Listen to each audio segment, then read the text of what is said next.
There's a lot of flavors, but you taste each of them, which is amazing. Because there's a lot of strong flavors actually between the cheese, the tomato jam, and the meatloaf. A lot of strong flavors, but they blend really nicely together. Merry meet and welcome. I'm Taylor, and today we're continuing on. We're going to be doing Monica's meatloaf sandwich. So for this one, it's really probably a fun way to, like, you can have meatloaf one night, and if you're like, how can I use these leftovers, is how I view this sandwich coming about. And so I definitely think that this is probably going to be really good. Actually, you know what? It does even say try her meatloaf sandwich using leftover. Anyways, so it's really exciting, and then we're going to just get started with making the meatloaf today, because it does then need to be refrigerated overnight for it to become the sandwich of Monica's dreams, apparently. So with that, let's go ahead and get started with the meatloaf, and then we'll check in periodically. You know the drill. Alright, merry meet again. So let's go ahead and get started with assembling the meatloaf itself. And so for her recipe, it calls for ground turkey. And so this is the substitute that we're going to be using today. It's a lion's mane mushroom crumble. And I feel, so it's lion's mane, portobello, and shiitake mushrooms. And I feel like this is going to help give the full, it's going to help give a similar taste or similar variety that we're looking for of ground turkey versus if we were trying to replace ground beef. So that's kind of why I wanted to do this mushroom one and test it out using this rather than finding something and just going straight for like a beef replacement. And so I didn't think to check, like, I'm so used to like recipes being like, oh yeah, it's a pound of meat, and then you buy a pound and it's like equivalent. But when you're doing plant-based, it's not that way. And also her recipe actually calls for 1.5 pounds. So, but it kind of worked out because this is half of that, so we're just gonna make half of it, and we'll see how it does. It's a little bit more crumbly than I think you would normally get with ground turkey because it has that moisture to it to help it stick together, but we'll get into it in a second. Let's go ahead and add the rest of it to incorporate like the choices that we made. So then, of course, standard, we have our breadcrumbs. And then we do have some diced onion here.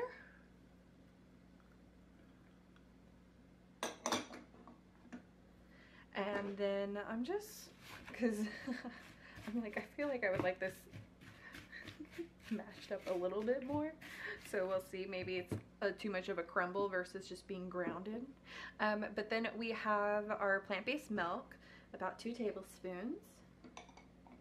Or 1/8 of a cup. And then this is where my choice is, I decided to, for the egg replacement, I did a chia egg, because from what I've learned from the chia egg, it, one, is ready so quickly, and then 2, it also like is very gelatinous and should really help keep and bind everything together, which, if I understand correctly, is the main purpose of the egg in the meatloaf. Maybe it's to add a little bit of richness, but I think we're just gonna have to, I think we want more for the texture,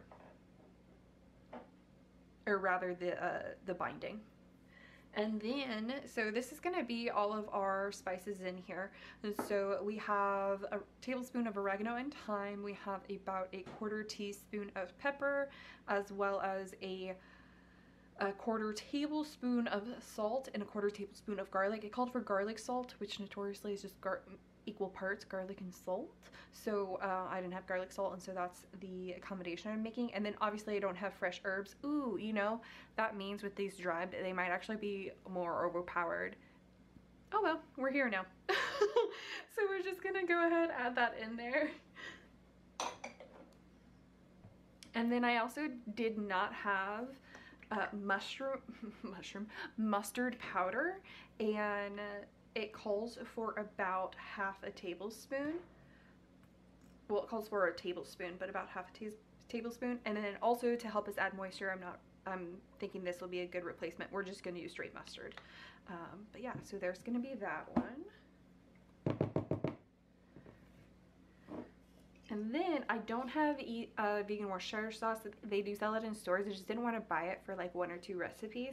And so I'm going to be using soy sauce because this is typically something used to help add like meaty, salty flavor. But I'm not going to do as much as it calls for because it definitely doesn't have the same flavors. So I'm doing about half a tablespoon of this as well. That was probably more about half a teaspoon. Hold on. Okay.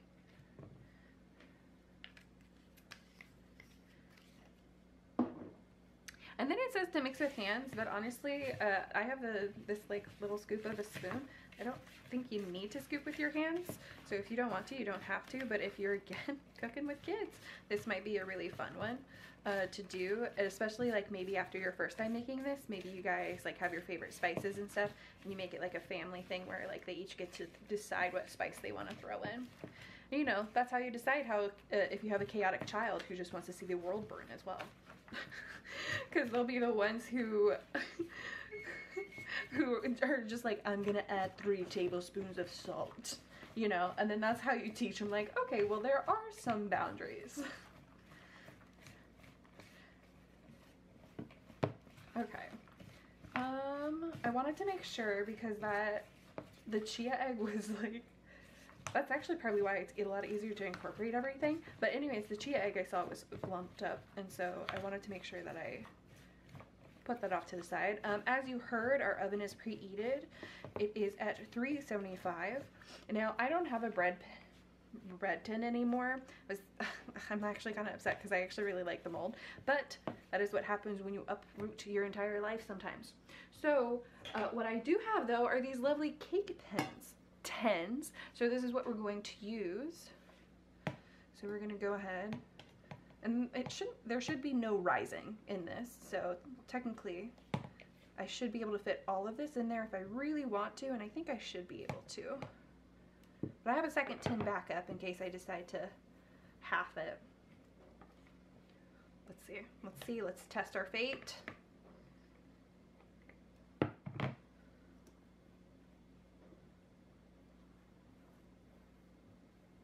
Okay, I actually think it looks pretty good. Because again, I just want to be able to get slices out of this. It's so curious because I actually probably did less onion than it calls for, just due to like the onion I had on hand and how it worked out. And I'm kind of like, this is a lot of onion, but I know it's gonna taste so good because ultimately it's food I love to eat.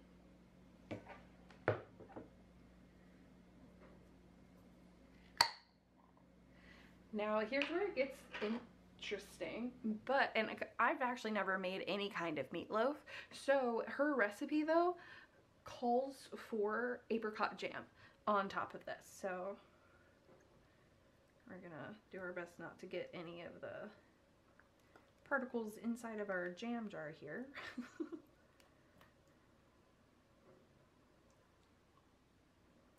Okay, it's very gelatinous, so we're just gonna do this real quick because I want to make sure I do this right, but also it is sugar, so I imagine it's going to melt down into it, but also sugar can burn on the top.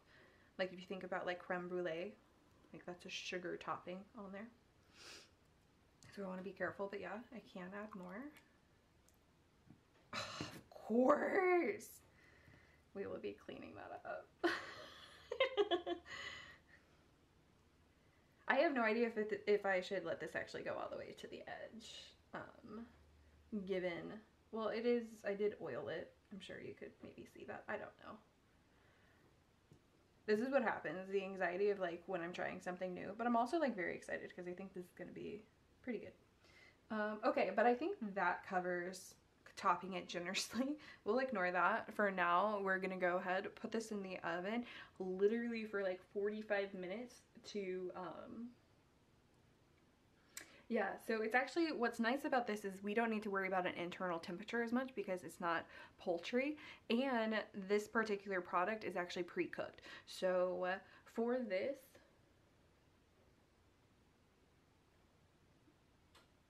it might not be as long as 45 minutes, but we'll see. And then we will let it sit at room temperature, and then we will obviously take it out of this tin during that process, and then we'll put it in the fridge, and we'll see you guys tomorrow once we're slicing it up to be put on our sandwich. I'll see you then. Merry meet again. So we are now 24 hours. We've gotten our meatloaf done. You can kind of see it here. It is very crumbly. We kind of saw that when we were working with the mushroom crumble. It actually is called mushroom crumble, and I was like, oh, that is different than ground. And so it didn't bind together as much as I personally would have liked. And then even in the fridge, it didn't. This is the most that it like super thickened up to where I can like pick that up, but it kind of falls apart. So this is a little bit of a smaller slice. We have a little bit more in case, but I have a feeling that it's going to spread out, so I'm kind of playing around with this right now. Also, it's so good. I have no problems trying to like have it last me longer, so I definitely recommend this recipe. Delicious meatloaf. It might be the jam you know, but it is that savory, like I also love onions, so it is that like savory mix with the sweet, and it's just absolutely delicious. But now we're gonna be essentially making our leftover sandwich, right? So we're gonna just start. It's called for Texas toast. I actually really like Texas toast. I just wasn't paying attention when I was shopping. I was like, oh yeah, I need some kind of like fancier bread for this sandwich, right? And I just got sourdough. So but Texas toast is really nice, especially you can use that for not just these kind of sandwiches, but also for making French toast. Is how we used to do it at Waffle House, actually, because they have Texas toast there. Not French bread. Anyways, yeah, let's go ahead and get started. So I'm literally following this recipe pretty much like exactly what it calls for to see how the flavors are gonna mend and blend together. So we have our vegan mayonnaise and some Dijon mustard. I don't have regular mustard. And then I'm using a spoon. I'm sure it's a little odd, but it's to give me maximum scooping and spreading. But yeah, and then it just says to mix this on here. I'm gonna grab a little bit more of this, more of the mustard. Yeah, it says to mix mustard and mayonnaise onto one slice. And then onto the other slice, we're gonna take our pimento cheese. I'll have that linked below. So good. I'm gonna use all of this. I have not tasted this with the meatloaf, so we'll see how it goes. But it says to spread an even layer on your other slice of toast. And you're kind of seeing how I have a philosophy of if it's all going in the same area for the most part, I don't mind mixing utensils, especially on a sandwich where it's just like the different sides of bread. So now I'll put this to the side.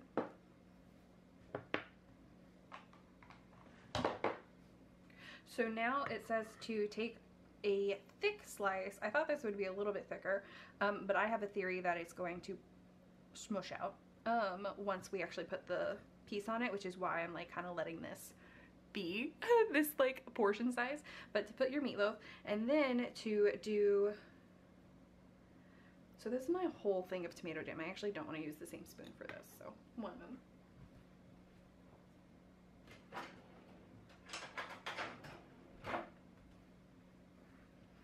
So it calls to use some of this tomato jam on top of here. I also have this link below, another very delicious recipe that I wasn't sure about, and then I tasted it and I was so delicious. You'll see that transformation throughout it. So I'm kind of just going to use it to cover the whole thing because there is a little bit of sweetness on there. It is technically on top of the jam. I'm going to do a little bit more to get the tomato. That was probably more onion than tomato, but anyways. And then you would also put in any like vegan bacon.